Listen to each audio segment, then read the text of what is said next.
दोस्तों आईएमएफ भारत से नाराज है। स्पेशल नाराजगी अगर आप देखें तो भारत के जो सेंट्रल बैंक है आरबीआई से देखने मिल रही है। आपको मालूम होगा आर्टिकल 4 के अंतर्गत आईएमएफ हर देश के साथ उसकी साल में एक बार बैठक करता है, जिसमें आईएमएफ के सो कॉल्ड है ना हार्वर्ड वगैरह के जो इकोनॉमिस्ट होते हैं वो अलग अलग इकोनॉमीज को अपना सजेशन देते हैं। बेसिकली बिना मांगे सलाह दिया जाता है यहाँ पर। तो उसी के अंतर्गत भारत पर कई आरोप लगाए गए हैं, जिसमें से आपको कुछ तो मालूम ही है। कहा जा रहा है कि भारत में किस प्रकार से डेट लेवल बढ़ा है। इररिस्पेक्टिव ऑफ द फैक्ट वो डेट पूर्ण रूप से डोमेस्टिक है, फॉरेन डेट बहुत कम है, फिर भी भारत के बारे में किस प्रकार के अफवाह फैलाए गए। शायद आप लोगों ने वो न्यूज वगैरह पढ़ा ही होगा। मैं भी उस पर बनाने जा रहा था, लेकिन फिर बड़े बड़े चैनल्स उसे कवर कर दिए, तो फिर मैंने कहा ठीक है, अब तो आप लोगों को मालूम ही है, तो मैं डिटेल्ड स्टडी उस पर नहीं किया मैंने। लेकिन अब और एक उसी आर्टिकल 4 के अंतर्गत जो न्यूज सामने आ रही है, उससे ऐसा पता चल रहा है कि आईएमएफ ने भारत पे एक आरोप लगाया है। इस बार बड़ा ही अजीब सा आरोप है। आईएमएफ कह रहा है इस बार के जो गवर्नर है ना वो अच्छे नहीं हैं, वो रुपी को गिरने नहीं दे रहे, रुपी को वो स्टेबल बना के रखे हैं, इसको वोलेटाइल कीजिए। आप मार्केट में इंटरवीन कर रहे हैं, इसीलिए रुपी ऐसा स्टेबल है। आरबीआई गलत काम कर रहा है। दोस्तों यहां पे आईएमएफ को लग रहा है आज भी भारत में आरबीआई में कुछ वही इकोनॉमिस्ट बैठे हैं जो उसके तरीके से सोचा करते थे, और आईएमएफ जो चाहता था कुछ वैसा ही करते थे। यहाँ पे दोस्तों आप में से कई लोग कहेंगे कि आपने रघुराम राजन जी की तस्वीर क्यों लगाई है, क्योंकि रघुराम राजन जी कुछ वैसा ही करते थे जिससे आईएमएफ बड़ा प्रसन्न रहता था जब वो भारत के आरबीआई गवर्नर थे। कैसे, आपको मैं वो भी बताऊंगा। दोस्तों यहाँ पे आरबीआई चुप नहीं रहा है, उसने भी आईएमएफ को साफ साफ कह दिया कि देखिए आपको गलतफहमी हुई है, आप यहाँ पर जो डेटा निकाले हैं पूर्ण रूप से सिलेक्टिव होके निकाले हैं, और वैसे भी आरबीआई ने कहा है हमने जो किया है वो भारत के हित के लिए किया है, आपके मालिक के लिए नहीं। क्योंकि दोस्तों यहाँ पे जो जॉर्ज सोरोस है वो एट टाइम्स इस प्रकार से इकोनॉमीज पर इंपैक्ट करते हैं। उन्होंने थाईलैंड के सेंट्रल बैंक को घुटने पे लाए हैं, वो जब थाई बाट पे अटैक किया था, वैसे ही यूके के सेंट्रल बैंक पे अटैक किया था जब यूके भी कुछ कहीं ना कहीं आप देखें तो फिक्स्ड रेट रिजीम के तरफ मूव किया था। तो वहां पर सोरोस बड़ा ही अगर आप देखें तो भारत पे अटैक कर नहीं पा रहा है। क्यों नहीं कर पा रहा है उस पर भी चर्चा करेंगे। आखिरकार सोरोस को भारत कैसे चैलेंज कर रहा है अपनी करेंसी के माध्यम से, वो भी आइए आज के इस वीडियो में देखते हैं। पर सबसे पहले आइए, ये न्यूज आपने 19 दिसंबर का देखा होगा, और फिर ये आज का न्यूज है जो जापानीज मीडिया में आप देख रहे हैं। 19 दिसंबर को एक्चुअली आर्टिकल 4 वाला आप देखें तो न्यूज है वो सामने आया था, जिसके अंतर्गत आईएमएफ ने कहा कि इंडिया ने एक्सचेंज रेट रिजीम को बदल दिया है। आईएमएफ ने कहा कि आप पहले अगर आप देखें तो कहीं ना कहीं आप देखें तो अब आप स्टेबिलाइज्ड अरेंजमेंट में जाएंगे, पहले आप भले फ्री फ्लोटिंग में थे। क्या मतलब है मैं समझाऊंगा। आप देख सकते हैं जापानीज मीडिया भी आर्टिकल कवर कर रहा है, निकेई में आप देख सकते हैं इंडिया और आईएमएफ में रुपी स्टेबिलिटी को लेकर के क्लैश हो रही है। तो क्या ये सब कुछ आपको बताता हूं, पर उससे पहले आगे बढ़े, आज का सवाल है Britain would sisters collective name किन दो संस्थाओं का है? कृपया करके अपना जवाब कमेंट में जरूर बताएं। तो दोस्तों आर्टिकल 4 क्या होता है पहले तो आपको मैं ये समझा देता हूं। अगर आप बात करें दोस्तों आर्टिकल 4 आईएमएफ का आर्टिकल ऑफ अग्रीमेंट में से एक आर्टिकल है, जिसमें आईएमएफ इतने सारे इकोनॉमीज जुड़े हैं। तो उस वक्त उन्होंने एक अग्रीमेंट किया था जो साफ साफ कहता है कि साल में एक बार अपने मेंबर कंट्रीज के साथ आईएमएफ बाइलैटरल डिस्कशन करेगा, जिसके अंतर्गत आईएमएफ की एक स्टाफ टीम आएगी, वो देश विजिट करेगी। भारत की बात करें तो आईएमएफ के इकोनॉमिस्ट्स आते हैं, इंडिया विजिट करते हैं, इकोनॉमिक फाइनेंशियल इंफॉर्मेशन कलेक्ट करते हैं, भारत के आरबीआई गवर्नर या आरबीआई के ऑफिशियल से डिस्कस करते हैं, मिनिस्ट्री जो फाइनेंस मिनिस्ट्री है उससे डिस्कस करते हैं, और उसके बाद अगर आप देखें तो बिना मांगे अपनी एक सलाह दे के जाते हैं, इकोनॉमिक डेवलपमेंट एंड पॉलिसी पे एक पेपर लिखते हैं। तो आईएमएफ ने कुछ यही भारत के लिए अभी रिसेंटली खत्म किया है, और वो आर्टिकल सामने आया है। उन्होंने जो पब्लिश किया है पेपर वो सामने आ गया है, पब्लिश कहना गलत होगा, रादर पब्लिक किया है अपना डॉक्यूमेंट, वो सामने आया है। तो आईएमएफ ने दोस्तों यहाँ पर इंडिया के साथ एक बड़ा बदलाव किया है।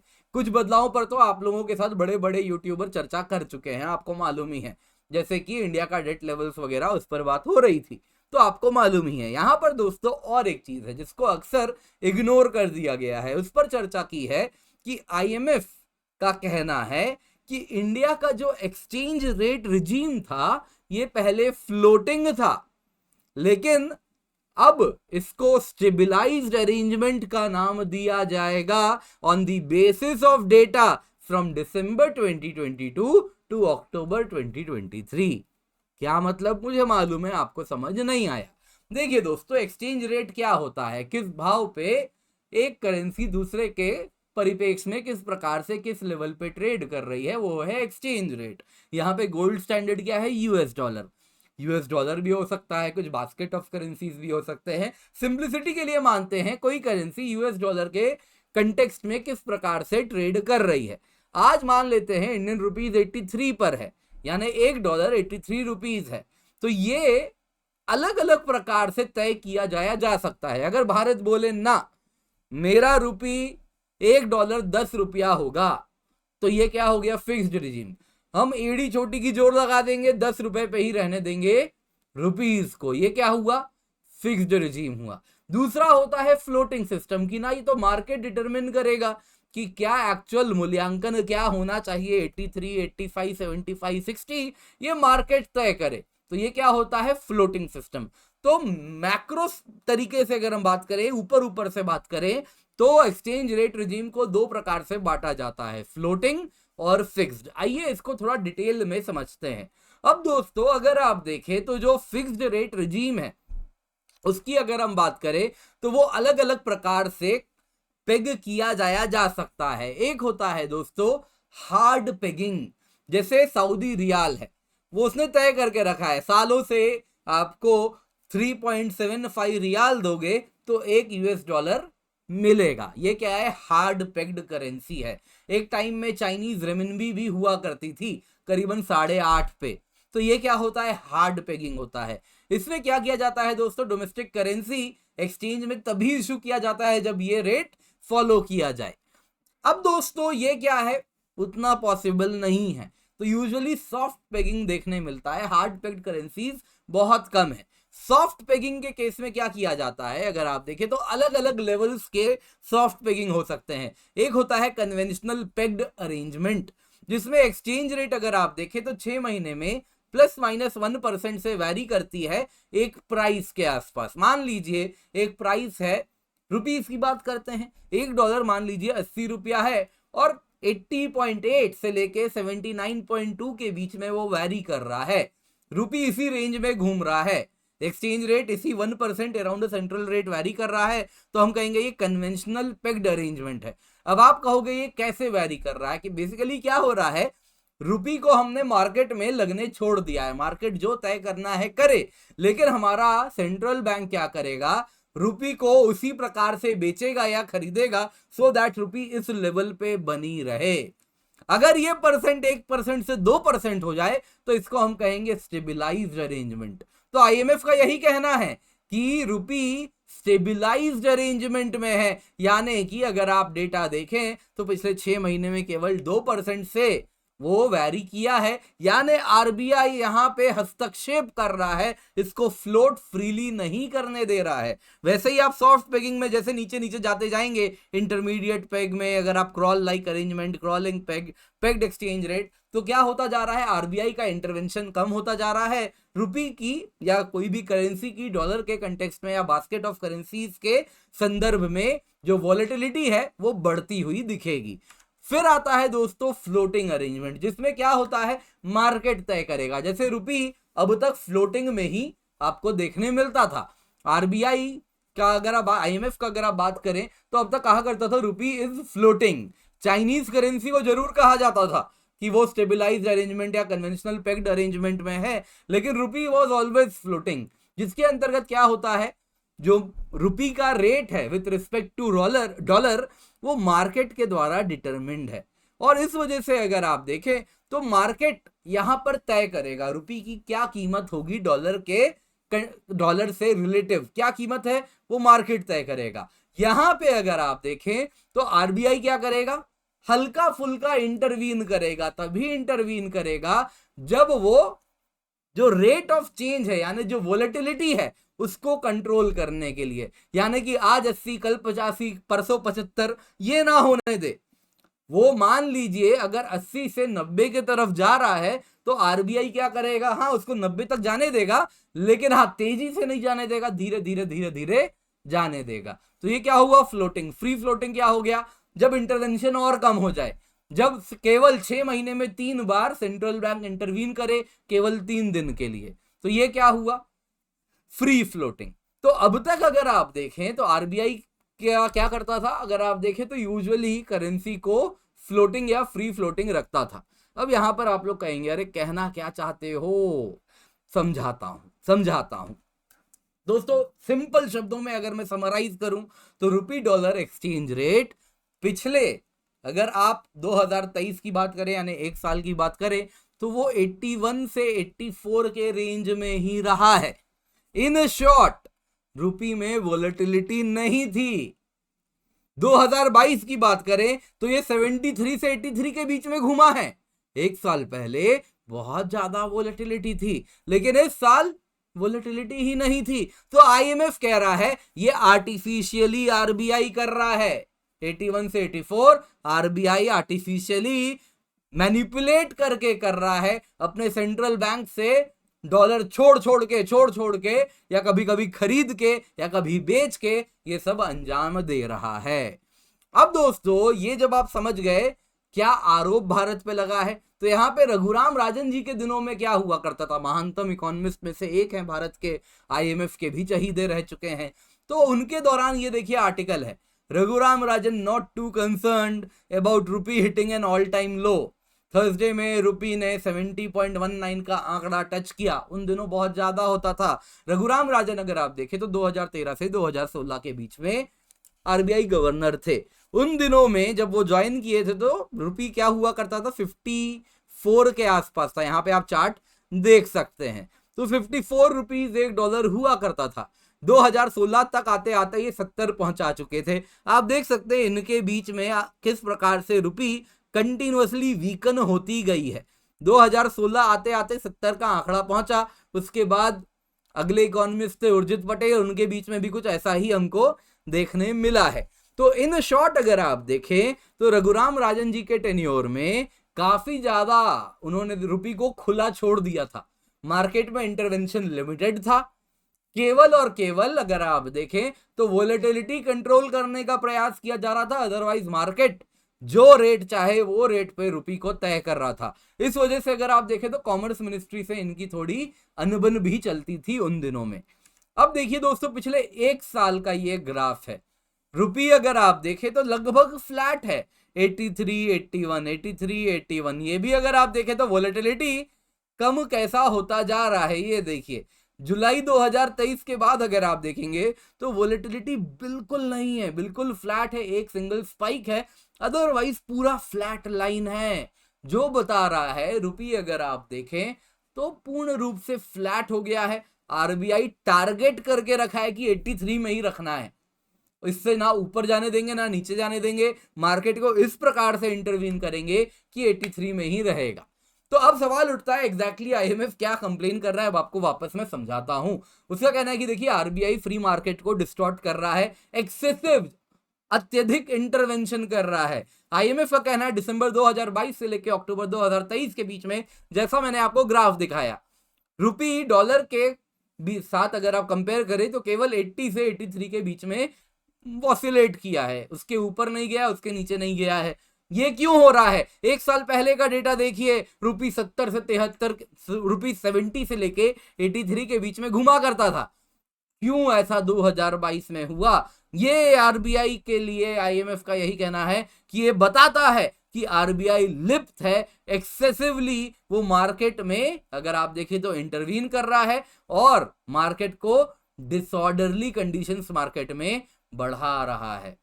और आईएमएफ का कहना है इसीलिए इंडिया का फॉरेन करेंसी रिजीम पहले फ्लोटिंग था उनके प्रिय रघुराम राजन जी के दिनों में, लेकिन अब आईएमएफ का कहना है कि इंडियन करेंसी फ्लोटिंग नहीं है, स्टेबिलाइज्ड अरेंजमेंट वाले फेज में आ चुका है, जहां पे 83 के आसपास का आंकड़ा सेट कर दिया गया है। आरबीआई ने बदले में क्या कहा है? आरबीआई ने भी उसी आर्टिकल 4 का अगर आप देखिए पूरा न्यूज पढ़ेंगे तो देखेंगे आरबीआई के ऑफिशियल से जब आईएमएफ पूछताछ कर रहे थे तो उन्होंने भी अच्छा खासा ज्ञान दिया है आईएमएफ के ऑफिशियल्स को।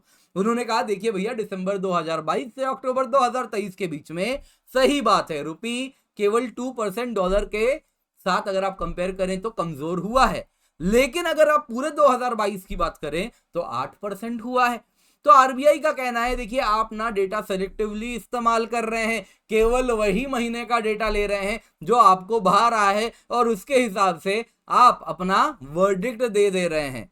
आरबीआई का कहना था कि देखिए रुपी का जो मूवमेंट रहा है अगर आप पिछले 2 से 5 साल में देखें तो आपका जो एलिगेशन है वो पूर्ण रूप से गलत है। आप पूर्ण रूप से भारत पे गलत एलिगेशंस लगा रहे हैं। ब्लूमबर्ग का भी अगर आप डेटा देखें तो वो कहता है कि आरबीआई 78 बिलियन का इंटरवेंशन किया रुपी को 83 के रेंज में रखने के लिए, कभी बेचा तो कभी खरीदा, लेकिन 78 billion dollars in total RBI ने खर्च किए हैं इस प्रोसेस में।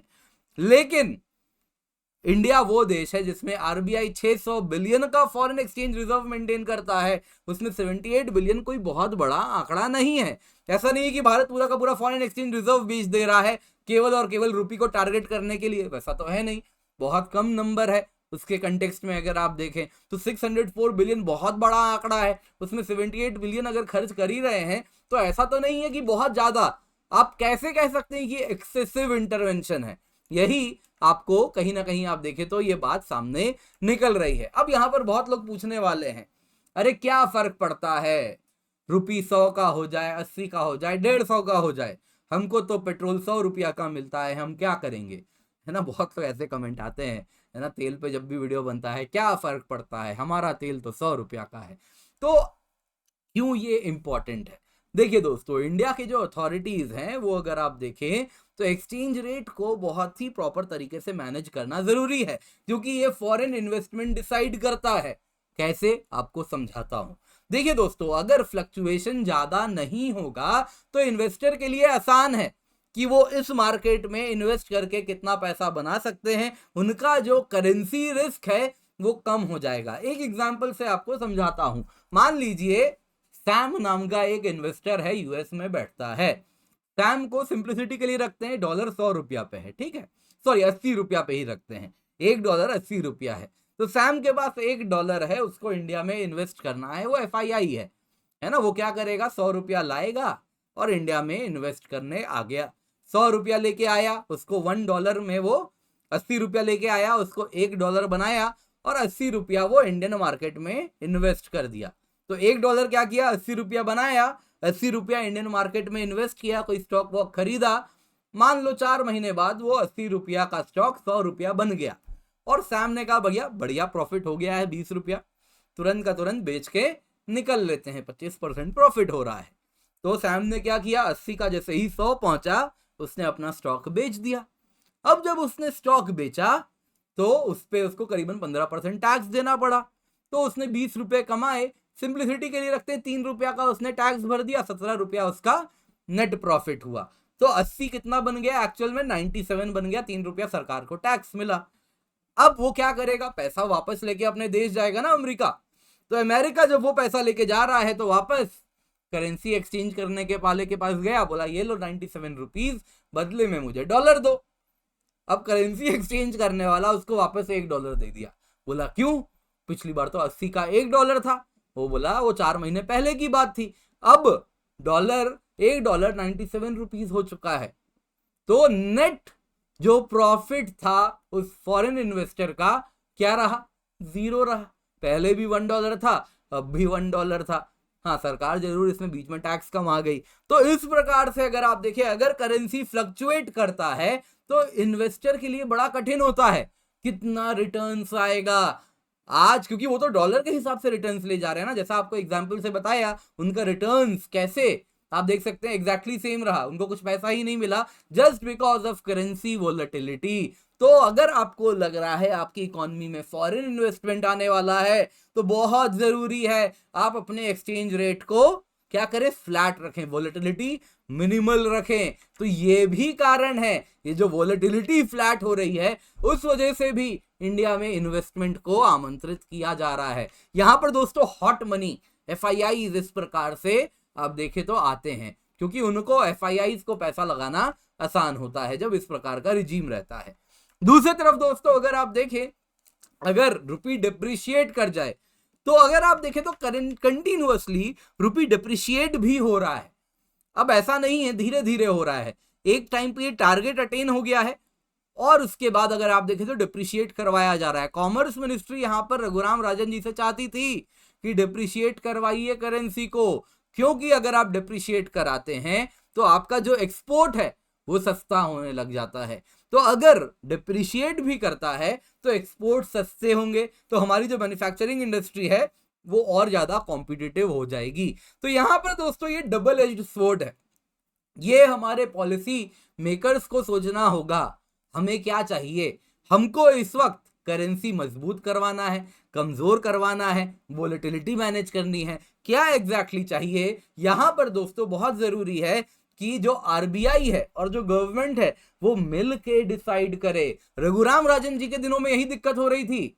RBI अपने आप को एक बादशाह समझता था और सरकार क्या चाहती है उनमें जो सामंजस्य चाहिए वो नहीं था, वो जो म्यूचुअल तरीके से काम करना है वो नहीं आता था। तो इसीलिए क्योंकि एंड ऑफ द डे हमें इंडिया को आगे लेकर के जाना है, इंडिया में इन्वेस्टमेंट्स लाने हैं, इंडिया की इकोनॉमी को मजबूत करना है, तो यहाँ पे RBI अकेले अपने आप को अगर किसी साम्राज्य की तरह कोई आदमी RBI को चला रहा है तो वो किसी का भला नहीं कर रहा।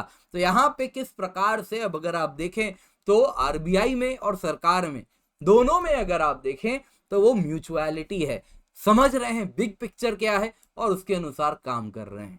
तो दोस्तों उम्मीद करता हूं आप लोगों को ये वीडियो पसंद आई होगी, तो लाइक जरूर कीजिएगा। भारत संवाद हमारा चैनल है, इसको सब्सक्राइब करना बिल्कुल भी ना भूलें और अपने सवालों का जवाब जरूर कमेंट में दें। इसके सिवा और भी बड़े इंपॉर्टेंट वीडियोज हैं जो आपको इस वक्त स्क्रीन पर दिख रहे हैं, तो इनको भी अवश्य देखें।